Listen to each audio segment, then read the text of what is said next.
ये उन प्राचीन समय की बात है जब अमर नगरी पर राजा भानु प्रताप का राज था।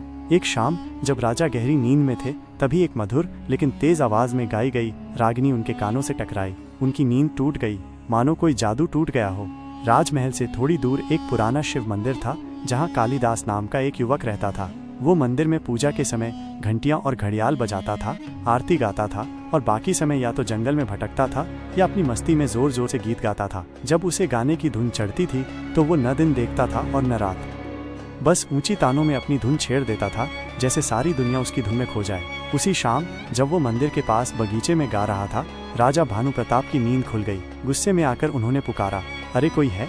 राजा की आवाज सुनते ही एक सेवक दौड़ा दौड़ा उनके सामने हाजिर हुआ और बोला, महाराज की जय हो, क्या आदेश है अन्नदाता? राजा ने कड़क आवाज में हुक्म दिया, मंदिर के पास बगीचे में जो गा रहा है उसे तुरंत पकड़कर हमारे सामने लाओ।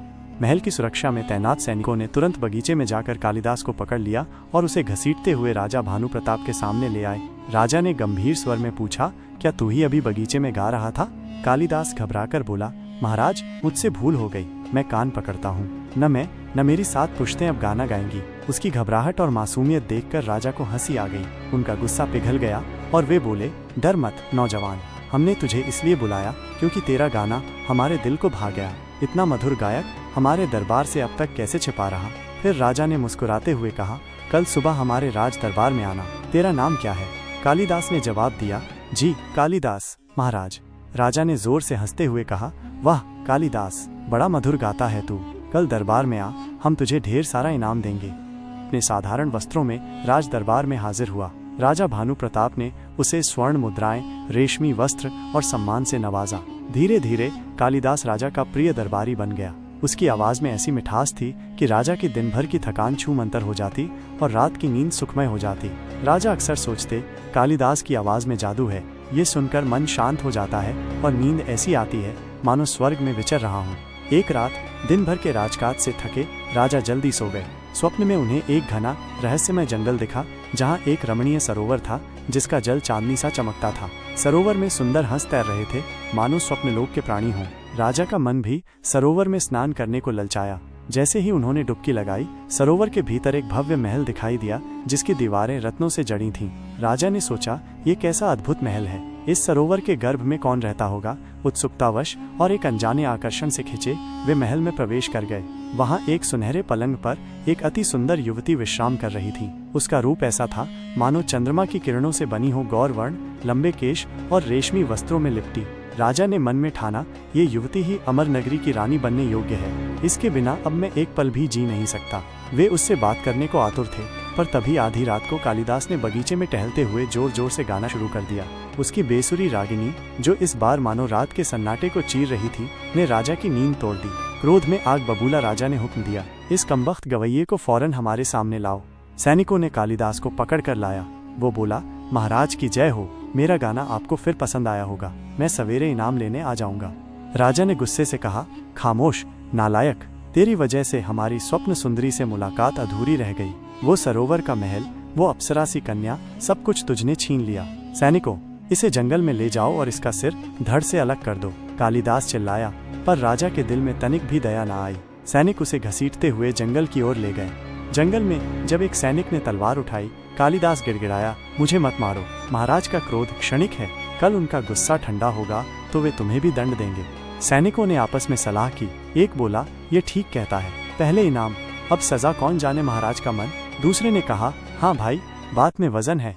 आखिरकार दया दिखाते हुए उन्होंने कालिदास को छोड़ दिया, पर सख्त चेतावनी दी, अमर नगरी की सीमा में दोबारा कदम न रखना। कालिदास को घने जंगल में छोड़ सैनिक राजमहल लौट गए। कुछ दिन यूं ही बीत गए। क्रोध में कालिदास को मरवा देने का आदेश देकर राजा भानु प्रताप ने फिर उसका कोई ख्याल न किया। पर एक रात जब वे सो रहे थे, वही स्वप्न फिर दिखा। राजा सरोवर के महल में पहुंचे, जहां वही सुंदरी पलंग पर सो रही थी। वे सोचने लगे, यह वही है, मेरे सपनों की रानी, आज मैं इससे बात किए बिना न जाऊंगा। पर स्वप्न फिर टूट गया। इस बार न कालिदास का गाना था, न झींगुरों की आवाज, न हवा की सायम सायम। चारों ओर गहरा सन्नाटा था। फिर भी स्वप्न अधूरा रहा। राजा को गहरा पछतावा हुआ। वे सोचने लगे, बेचारे कालिदास को मैंने बेवजह मरवा दिया, वो कितना मधुर गाता था। इसके बाद राजा उदास रहने लगे। उनका उठना बैठना, सोना जागना सब बेमानी हो गया। हर पल वही स्वप्न सुंदरी उनकी आंखों में बसी रहती। मानो कोई अभिशाप हो। उधर जंगल में भटकते हुए कालिदास कई दिनों से मैले कुचैले वस्त्रों में घूम रहा था। एक दिन वो एक सरोवर के किनारे जा पहुंचा। सरोवर को देखकर वो बोला, अरे ये कितना सुंदर सरोवर है, कई दिन हो गए नहाए हुए, क्यों ना आज जी भरकर नहा लूं। उसने सरोवर में छलांग लगा दी। जैसे ही वह कूदा, उसे सरोवर के भीतर एक भव्य महल नजर आया। वो सोचने लगा, इस सरोवर के भीतर महल, यहाँ कौन रहता होगा। जिज्ञासा से भरा वह महल के भीतर प्रवेश कर गया। अंदर जाकर उसने देखा कि एक सुंदर युवती पलंग पर सो रही थी। उसने सोचा, यह अवश्य इस महल की राजकुमारी होगी, कहीं मुझे देखकर ये अपने सैनिकों से पकड़वाकर मेरा सिर न कटवा दे। डर के मारे वो पलटकर भागने को हुआ, तभी एक मधुर स्वर गूंज उठी, ठहरो कालिदास। डरते डरते वो पलटा तो देखा कि वही सुंदरी जाग चुकी थी और उससे पूछने लगी, कौन हो तुम, कहाँ से आए हो। कालिदास घबराए स्वर में बोला, जी मैं कोई नहीं हूँ रानी जी, मैं तो बस गलती से यहाँ आ गया। सुंदरी मुस्कुरा पड़ी। वो मन ही मन सोचने लगी, कई युगों से मैं इस सरोवर महल में कैद हूँ। यह पहला पुरुष है जो यहाँ तक पहुँचा। क्या यह मुझे श्राप से मुक्त कराने आया है, पर क्या यह मेरे योग्य है। कुछ देर सोचकर उसने कहा, सुनो युवक, जब तुम यहाँ तक आ ही गए हो तो कुछ दिन हमारे मेहमान बनकर रहो, यहाँ तुम्हें किसी बात की कमी न होगी। यह कहते ही उसने दोनों हाथों से तालियां बजाईं। तुरंत 4 दासियां वहां हाजिर हो गईं और बोली, हम हाजिर हैं राजकुमारी जी, आज्ञा दीजिए, क्या सेवा करें। राजकुमारी ने कहा, यह युवक हमारा मेहमान है, इसे अच्छे से तैयार करके भोजनालय में ले आओ। 3 चारों दासियां कालिदास को सुगंधित स्नानागार में ले गईं। वहां पहुंचकर कालिदास सोचने लगा, यहाँ तो स्वर्ग सी सुगंध है, स्नानागार कितना चमक रहा है, जल्दी से 2 लोटे पानी डालकर नहा लूं, कहीं ये गंदा हो गया तो रानी जी नाराज न हो जाएं। उसने दासियों से कहा, आप लोग यहाँ क्यों खड़ी हैं, जाइए, तभी तो मैं नहाऊंगा। दासियां एक दूसरे की ओर देखकर मुस्कुराईं और खिलखिलाती हुई वहां से चली गईं। कालिदास ने जल्दी जल्दी 2 लोटे पानी डालकर नहा लिया। सामने वस्त्रालय था, जहां एक से एक सुंदर और बहुमूल्य वस्त्र रखे थे, पर कालिदास ने उनमें से किसी महंगे वस्त्र को न चुनकर कोने में टंगे साधारण से वस्त्र ले लिए और उन्हें पहन लिया। फिर वो चारों दासियों के साथ सरोवर महल के विशाल भोजनालय में पहुंचा। दासियों ने कहा, विराजिए अतिथि, यहाँ हर प्रकार का भोजन, पकवान और मिष्ठान उपलब्ध है, जो भी आपको प्रिय हो ग्रहण कर हमारे आतिथ्य को स्वीकार कीजिए। कालिदास डरते डरते भोजन करने बैठा और मन ही मन सोचने लगा, हे भगवान, इतने सारे पकवान, मिष्ठान, फल, मैं तो रोज दाल रोटी खाता हूँ, ये सब खा लिया तो पेट खराब हो जाएगा। मेज पर सोने, चांदी और पीतल की सुंदर तश्तरियां सजी थीं। कालिदास ने डरते डरते पीतल की तश्तरी उठाई और उसमें दाल रोटी व थोड़ा चावल लेकर भोजन करने लगा। थोड़ी देर में उसने तश्तरी गपागप साफ कर दी। सुंदरी की आज्ञा पाकर दासियां कालिदास को एक शानदार शयन कक्ष में ले गईं। वहां एक मखमली पलंग बिछा था और पास ही जमीन पर एक दरी बिछी थी। कालिदास ने सोचा, ये पलंग तो बड़ा गुदगुदा है, इस पर तो मैं पल भर भी नहीं सो सकूंगा, मुझे तो खुरदरी, चारपाई या जमीन पर सोने की आदत है। उसने दरी पर ही सोना चुना और बड़े आराम से सो गया। सुबह जब वो जागा तो देखा कि वो सरोवर के किनारे पड़ा था। ये देखकर वो सोचने लगा, अरे ये क्या, मैं फिर से सरोवर के किनारे कैसे आ गया। सोया तो मैं उस महल में था, तो क्या ये सब सपना था। नहीं, सपना नहीं हो सकता। मेरे बदन पर जो कपड़े हैं वे मेरे नहीं, ये तो मैंने सरोवर महल में ही पहने थे। अच्छा, तो क्या ये वही जगह है जो महाराज ने स्वप्न में देखी थी। मुझे ये सब बातें महाराज को बतानी चाहिए। उन्होंने तो मुझे मृत्युदंड दे दिया था, पर सैनिकों ने मुझे जीवित छोड़ दिया, इसमें मेरा क्या दोष। महाराज मुझे इनाम ही देंगे जब उन्हें पता चलेगा कि मैंने उनकी स्वप्न सुंदरी को ढूंढ लिया। उधर सरोवर महल में राजकुमारी उदास बैठी थी। उसकी दासियां बोली, उदास मत होइए राजकुमारी जी, जल्द ही कोई पराक्रमी वीर पुरुष यहाँ आएगा और हमें इस कैद से मुक्ति दिलाएगा। इधर राजा भानु प्रताप उस रात भी अपनी स्वप्न सुंदरी के ख्यालों में खोए थे। नींद नहीं आ रही थी। आधी रात बीत चुकी थी, तभी उन्हें गाने की आवाज सुनाई दी जो कालिदास की सी थी। वे सोचने लगे, ये तो उसी की आवाज है, पर वो तो मर चुका। उन्होंने सैनिकों को गवैये को पकड़ लाने का आदेश दिया। जब सैनिक कालिदास को लाए, राजा हैरान रह गए। अरे कालिदास, तू जिंदा है? मैंने तो तुझे मार देने का आदेश दिया था। कालिदास बोला, महाराज, सैनिकों ने मुझे मारा नहीं, पर मैं जानबूझकर यहाँ आया हूँ। मैंने जंगल में एक सुंदर सरोवर देखा जिसमें एक भव्य महल था। उस महल में मैंने अप्सरा सी राजकन्या को देखा। ये सुनकर राजा सोचने लगे, कमाल है, ये तो मेरे स्वप्न की बात कर रहा है। इसका मतलब कालिदास मेरी स्वप्न सुंदरी तक पहुँच सकता है। राजा ने स्वयं राजा होते हुए भी कालिदास से माफी मांगी और बोले, कालिदास, मुझे तुरंत उस सरोवर तक ले चल जहाँ मेरी प्राण प्रिया रहती है। बदले में तू जो मांगेगा वो दूंगा। अगले दिन राजा ने अपने विश्वसनीय मंत्री को राजकाज संभालने का आदेश दिया और कालिदास के साथ घोड़े पर सवार होकर जंगल की ओर निकल पड़े। बहुत देर बाद वे सरोवर के किनारे पहुंचे। राजा भानु प्रताप और कालिदास ने अपने घोड़ों को सरोवर के किनारे बांधा, फिर डुबकी लगाई। कुछ ही देर में वे सरोवर महल में पहुंच गए। महल में प्रवेश करते ही राजा ने पलंग पर सो रही सुंदरी को देखा और मंत्रमुग्ध हो गए। वे सोचने लगे, मेरे सपनों की रानी, मेरी स्वप्न सुंदरी यही है, अब मैं इसे बिना साथ लिए नहीं जाऊंगा। आहट पाकर सुंदरी एकाएक जाग उठी और कालिदास को देखकर बोली, युवक, तुम फिर यहाँ आ गए, इस बार अपने साथ किसे लाए हो? राजा बोले, हमें राजा भानु प्रताप कहते हैं सुंदरी, हम तुम्हें लेने आए हैं। सुंदरी सोचने लगी, ये सुंदर सजीला नौजवान कोई वीर राजा ही लगता है, फिर भी मुझे इसकी परीक्षा लेनी चाहिए। उसने कहा, आपका स्वागत है राजन, पहले हमारा आतिथ्य स्वीकार कीजिए, पर पहले ये बताएं आप कौन हैं और इस सरोवर महल में क्यों रहती हैं? राजा बोले, हाँ सुंदरी, यदि हम यहाँ तक न आ पाते तो शायद तुम्हारे स्वप्न देखते देखते प्राण ही त्याग देते।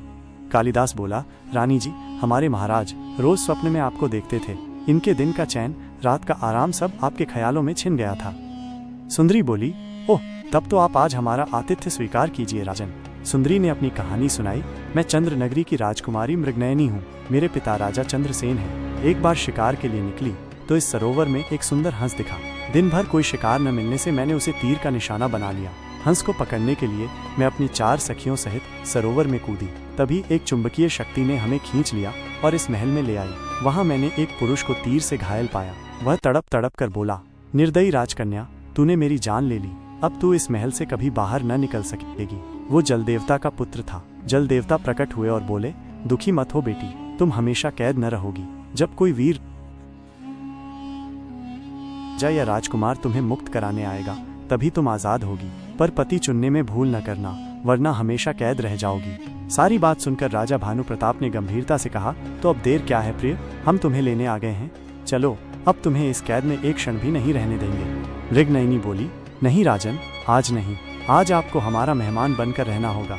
उसने तालियां बजाईं और चारों दासियां हाजिर हो गईं। मृगनयनी ने आदेश दिया, महाराज को स्नानागार ले जाओ।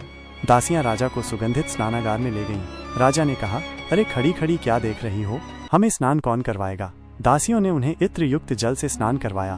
फिर राजा वस्त्रागार में गए और सबसे शानदार पोशाक पहनी। भोजनालय में दासियों ने सोने की थाली में तरह तरह के पकवान और मिष्ठान परोसे। राजा ने आहिस्ता आहिस्ता भोजन शुरू किया, जी भरकर खाया और बाकी थाली में छोड़ दिया। फिर उन्हें शानदार शयन कक्ष में ले जाया गया। मखमली बिस्तर पर लेटकर राजा बोले, दासियों, पैर दबाओ, पंखा झलो। 2 दासियां पैर दबाने लगीं, 2 पंखा झलने।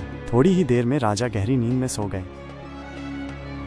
नैनी शयन कक्ष में पहुंची। दासियां बोली, राजकुमारी जी, ये पुरुष निश्चय ही किसी राजसी खानदान का कुलदीपक है, अब देर न करें, विवाह की तैयारी कीजिए। मृगनयनी मुस्कुराई और बोली, हाँ, अब इस सरोवर महल से मुक्ति का समय आ गया है। अगली सुबह विवाह की तैयारियां पूरी हो चुकी थी। गंधर्व रीति से बिना किसी धूमधाम के मृगनयनी और राजा भानु प्रताप ने एक दूसरे के गले में जयमाला डालकर पति पत्नी के रूप में स्वीकार किया। विवाह संपन्न होते ही मानो कोई चमत्कार हुआ। सरोवर महल अपने आप पानी से ऊपर उठता चला गया। राजा, मृगनयनी, कालिदास और चारों दासियां बाहर निकले। जैसे ही वे बाहर आए, महल आश्चर्यजनक रूप से सरोवर में समा गया। राजा मृगनयनी को चंद्र नगरी ले गए। राजा चंद्रसेन ने अपनी खोई बेटी और दासियों को जीवित देख अत्यंत प्रसन्न हुए। उन्होंने बेटी और दामाद का हार्दिक स्वागत किया और बोले, आज मैं बहुत खुश हूँ जवाई, मैं तुम्हें अपनी प्राचीन संजीवनी पुस्तक और चंद्र नगरी का राज्य सौंपता हूँ। मैं बूढ़ा हो चुका हूँ, अब मुझे भगवान की भक्ति में समय बिताना है। राजा भानु प्रताप अब अमर नगरी और चंद्र नगरी के स्वामी बन चुके थे। मृगनयनी के साथ वे सुखपूर्वक राज करने लगे, पर कालिदास के मन में लोभ जाग उठा। वो मन ही मन सोचने लगा, मैं कितना मूर्ख हूँ, ये राजपाट, ये खूबसूरत सुंदरी जो अब राजा की रानी है, ये सब मेरा हो सकता था। मेरी मति भ्रष्ट हो गई थी, मैंने व्यर्थ ही राजा का भला किया, जबकि उन्होंने मेरा सिर धड़ से अलग करने का आदेश दिया था। यदि मैंने सरोवर महल की बात न बताई होती और मृगनयनी से जबरन विवाह कर लिया होता तो कौन मेरा क्या बिगाड़ सकता था। चंद्र नगरी का राज्य तो मुझे मिल ही जाता। एक दिन राजा के मन में शिकार खेलने का विचार आया। उन्होंने मृगनयनी से कहा, प्रिय, बहुत दिनों से हम जंगल में शिकार खेलने नहीं गए, क्यों न कल का कार्यक्रम बनाएं? मृगनयनी बोली, अवश्य महाराज, मैं भी महल में रहते रहते ऊब गई हूँ, पर हम मासूम जीवों का शिकार नहीं करेंगे। राजा ने कहा, ठीक है महारानी जी, हम केवल हिंसक जीवों का शिकार करेंगे। कालिदास भी हमारे साथ जाएगा। अगले दिन शिकार का कार्यक्रम बना। राजा भानु प्रताप बाद भी जब कोई शिकार न मिला तो राजा और रानी भोजन करने बैठे। कालिदास भी उनसे कुछ दूरी पर भोजन करने बैठा। मृगनयनी ने पहले अपने पति को भोजन करवाया, फिर स्वयं भोजन करने बैठी। तभी एक बाज के मुंह से छूटकर एक मृत तोता ठीक उसके भोजन के सामने आ गिरा। ये देखकर मृगनयनी बोली, महाराज, ये मृत तोता मेरे सामने आ गिरा, ऐसे में मैं भोजन कैसे करूं? और अगर थाली छोड़कर उठ जाऊं तो अन्न का अपमान होगा। राजा ने कहा, बस इतनी सी बात। तुम्हें याद है तुम्हारे पिता ने हमें एक संजीवनी पुस्तक दी थी जिसमें परकाय प्रवेश की विद्या और मंत्र लिखे हैं। मैंने उसे पूरा पढ़ा नहीं है। मैं महल से वो पुस्तक लाता हूँ, मंत्र याद करके इस तोते में प्रवेश कर उड़ जाऊंगा। तुम भोजन कर लेना, फिर मैं अपने शरीर में लौट आऊंगा। इस तरह पुस्तक की परख भी हो जाएगी। मृगनयनी बोली, नहीं महाराज, आप मुझे इस भयानक जंगल में अकेला छोड़कर नहीं जाएंगे। राजा ने कहा, अरे ये तो मैंने सोचा ही नहीं। ऐसा करता हूँ, मैं कालिदास को पुस्तक लाने भेजता हूँ। राजा ने कालिदास को बुलाया और कहा, सुन कालिदास, ये लो हमारा आदेश पत्र। सीधे राजमहल जाओ। हमारे शयन कक्ष में बिस्तर पर तकिए के नीचे एक पुस्तक रखी है। आंधी की तरह जाओ और तूफान की तरह वो पुस्तक लेकर लौट आओ। ध्यान रखना, पुस्तक खोलकर न देखना न पढ़ना। कालिदास आंधी की तरह घोड़ा दौड़ाता हुआ राजमहल पहुंचा। शयन कक्ष में जाकर उसने तकिए के नीचे से पुस्तक निकाली, पर जिज्ञासा से मजबूर होकर उसने उसे खोलकर पढ़ लिया। उसने परकाय प्रवेश का मंत्र पूरी तरह याद कर लिया। जंगल में लौटकर उसने पुस्तक राजा को सौंप दी। राजा ने मंत्र पढ़ा और एक पथरीली चट्टान के पीछे जाकर अपनी आत्मा को शरीर से अलग किया। फिर मृगनयनी के सामने पड़े मृत तोते में प्रवेश किया। तोता जीवित हो उठा और पंख फड़फड़ाता हुआ उड़ गया। कालिदास के मन में कपट भरी भावनाएं उभर आईं। उसने भी अपनी आत्मा को अपने शरीर से अलग किया और राजा भानु प्रताप के शरीर में प्रवेश कर लिया। फिर राजा की तलवार से उसने अपने असली शरीर के टुकड़े टुकड़े कर दिए। तोता बना राजा लौटा तो अपने शरीर को जीवित और कालिदास के शरीर को टुकड़ों में देख सब समझ गया। वो उड़ता हुआ मृगनयनी के पास आया। उसने जल्दी जल्दी सारी बात बताई। मृगनयनी बोली, बेफिक्र रहो महाराज, कालिदास की ये दाल मैं गलने न दूंगी। तुम जल्दी उड़ जाओ, कहीं वो दुष्ट तुम्हारी जान का दुश्मन न बन जाए। उधर कालिदास राजा का शरीर धारण किए मृगनयनी के सामने पहुंचा और बोला, भोजन कर लिया महारानी जी? मृगनयनी बोली, हाँ, अब कालिदास को बुला लें, हम राजमहल लौटें। आज शिकार का मजा नहीं आया, किसी और दिन फिर आएंगे। कालिदास बोला, हमें दुख है महारानी जी, हमारा प्रिय मित्र कालिदास एक शेर का शिकार बन गया। उसे उठाकर शेर जाने कहाँ ले गया। मृगनयनी बोली, ये तो बहुत बुरा हुआ, पर होनी को कौन टाल सकता है। अब राजमहल लौट चलें। कालिदास राजा बनकर मृगनयनी के साथ राजमहल लौटा। राजा बनते ही उसके ठाठ आ गए। ऐश और मजे से उसने कई दिन बिताए। एक दिन वो सोचने लगा, अरे मैं महारानी मृगनयनी को तो भूल ही गया, अब मैं ही उसका पति हूँ। आज रात उनका सौंदर्य भली भांति देख लिया जाए। जब मैं कालिदास था तब उनकी ओर देखने में भी डर लगता था। उसकी हिम्मत बढ़ गई। राजा के रूप में वो मृगनयनी के कक्ष में पहुंचा।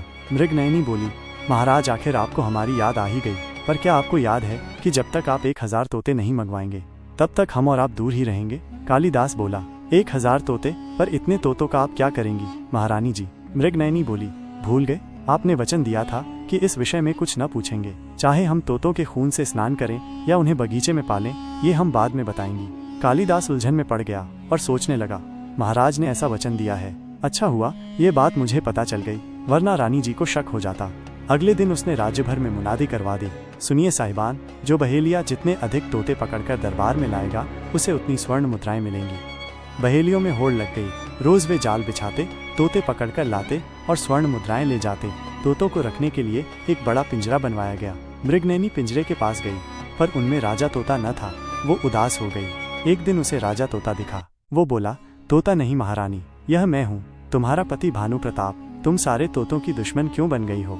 मृगनयनी बोली, मैं तोतों की दुश्मन नहीं बनी महाराज, आपको आपके शरीर में लौटाने के लिए मैंने यह उपाय सोचा। उसने तोते को एक गुप्त कक्ष में ले जाकर एक मृत बिल्ली दिखाई जो बर्फ की सिल्लियों पर रखी थी। वो बोली, महाराज, मेरी पालतू बिल्ली मर गई थी, तभी मुझे यह उपाय सूझा। आप परकाय प्रवेश की विद्या से अपनी आत्मा इस बिल्ली में ले जाइए, फिर हम दुष्ट कालिदास को सबक सिखाएंगे। राजा ने तोते की देह छोड़ बिल्ली में प्रवेश किया। बिल्ली जीवित होकर मृगनयनी के पास आ गई। मृगनयनी ने धीमे स्वर में अपनी योजना बताई। रात को दासियों ने मृगनयनी के कक्ष में भोजन लाया। बिल्ली बने राजा ने मृत तोते की देह मृगनयनी के सामने लाकर डाल दी। मृगनयनी बोली, ओह, अब मैं कैसे भोजन करूं? इस निगोड़ी बिल्ली ने मुर्दा सामने ला पटका। दासियों ने कालिदास को बुलाया और कहा, महारानी आपको याद कर रही हैं, जब तक आप न आएंगे वे भोजन न करेंगी। कालिदास राजा बनकर मृगनयनी के कक्ष में पहुंचा। मृगनयनी बोली, महाराज, फिर वही जंगल वाली दुविधा हो गई, मुर्दा सामने पड़ा है, मैं भोजन कैसे करूं? कालिदास बोला, बस इतनी सी बात, मैं कक्ष से बाहर जाता हूं, अपनी देह त्याग कर तोते में प्रवेश कर उड़ जाऊंगा, तुम भोजन कर लेना। मैं अपने शरीर में लौट आऊंगा। कालिदास ने राजा की देह छोड़ तोते में प्रवेश किया। मृगनयनी ने झटपट तोते को दबोच लिया और उसकी गर्दन में मंत्र सिद्ध काला धागा बांधकर बोली, कालिदास, ये मंत्र सिद्ध धागा है। अब तुम्हारी आत्मा इस तोते से कभी बाहर न निकलेगी। तुम हमेशा इस पिंजरे में कैद रहोगे। ठीक उसी समय राजा ने बिल्ली की देह छोड़ अपनी देह में प्रवेश किया और जीवित होकर उठ बैठा। कालिदास को अपने लोभ और दुष्टता का सबक मिल गया।